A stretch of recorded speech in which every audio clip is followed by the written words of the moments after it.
It's time to give a review on these bad boys. So we're going to smoke the Double Toro.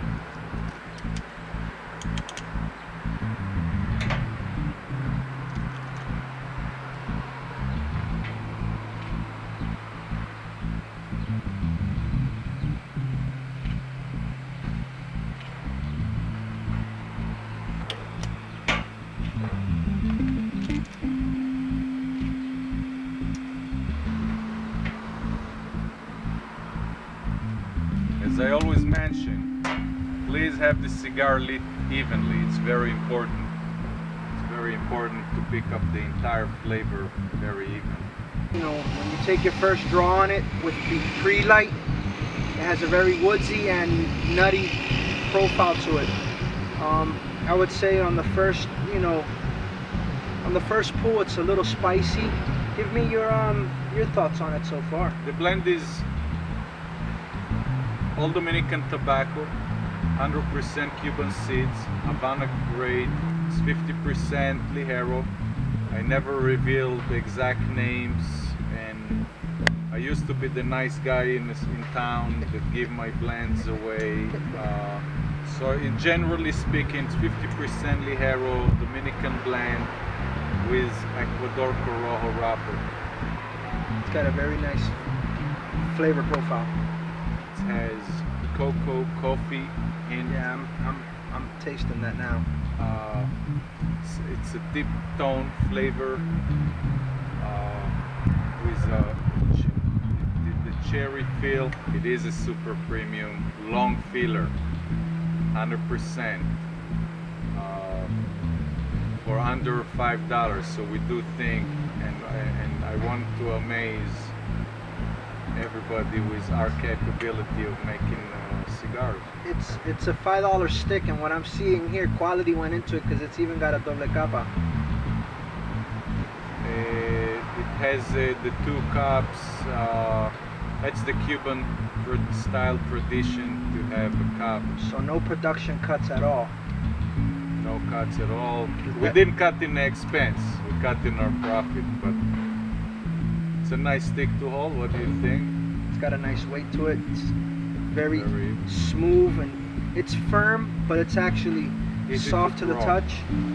You know, the people you have in the factory rolling these things know what they're doing, because it's definitely, high quality, as in terms of, the construction and basically the overall appearance. I'm gonna stand up for a second just to bring it up a little closer to the camera, so people can actually see the, the texture of the wrapper, and the slight veining. It doesn't really have very big veins, usually typical with the $5 stick. No, this is definitely a very great super leaf. Premium wrapper and everything else. Just wanted you guys to see that it's a very, very, very well constructed.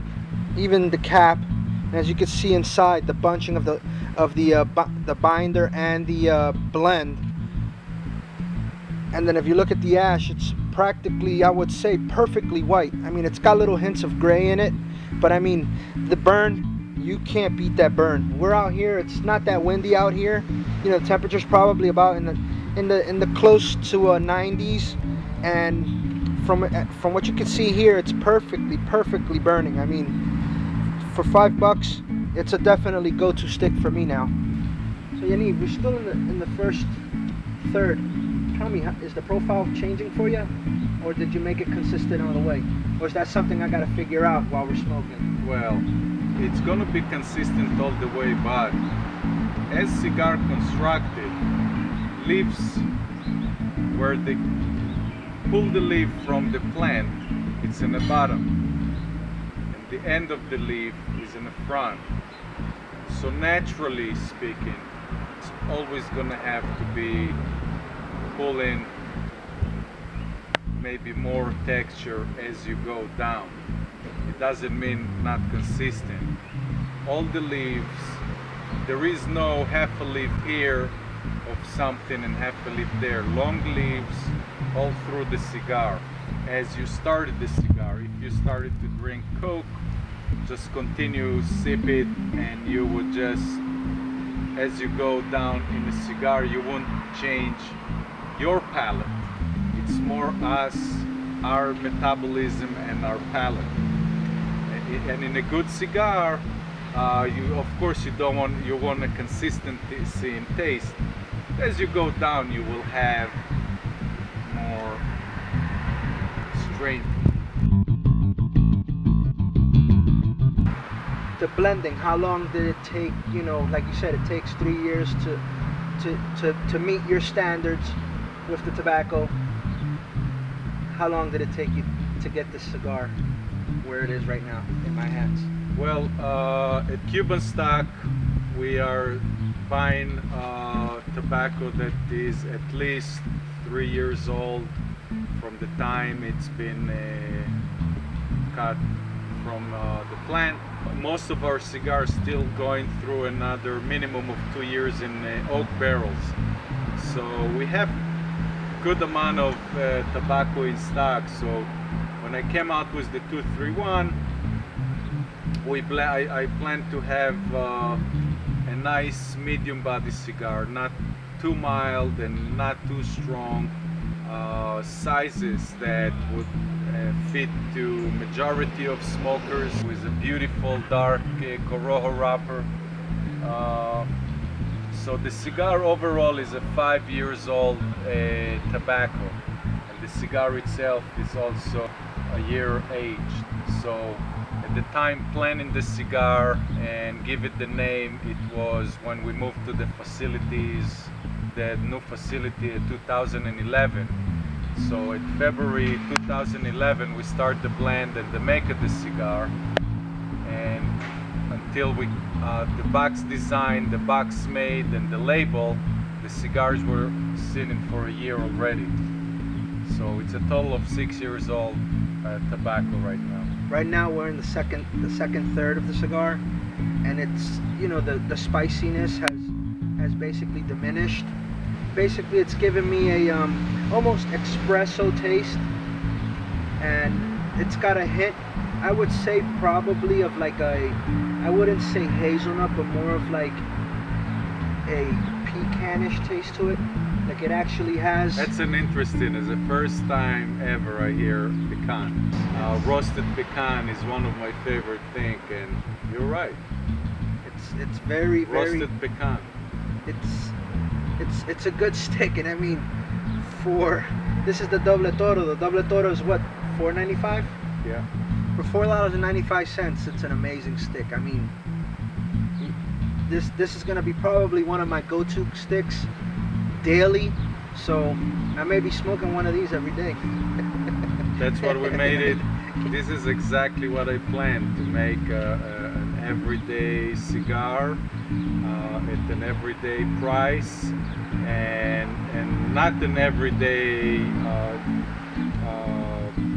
quality. Make it a very, very good quality. I would not put my logo on anything that is perfect. You wouldn't sacrifice your reputation on something that's inferior. Cuban Stock known for its quality and the passion for perfection. The wrapper you chose is like complementing the whole blend.